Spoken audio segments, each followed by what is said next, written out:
Hello. In this short lecture I will try to answer on two questions.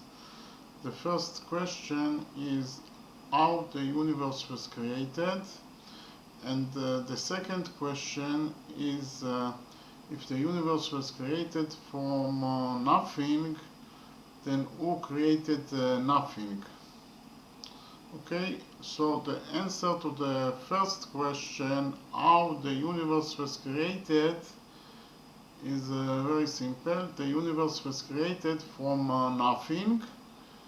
Nothing is also defined as quantum fluctuations.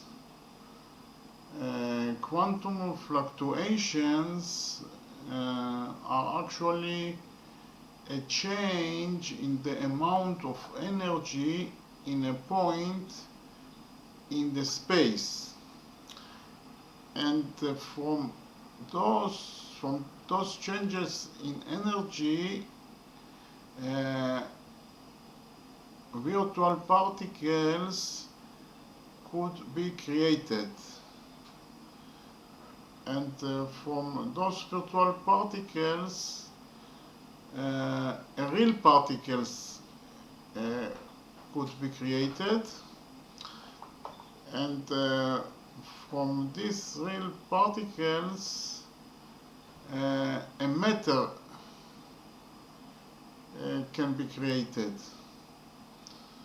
and this matter is actually our universe.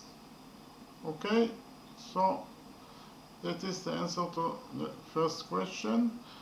And the answer to the second question, who created nothing, is also very simple. The answer is that nothing was never created because it always existed.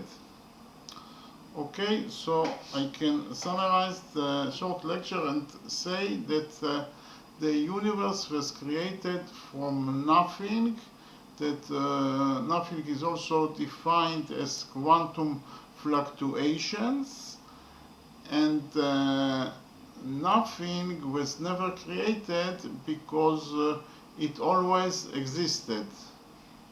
Okay, thank you very much.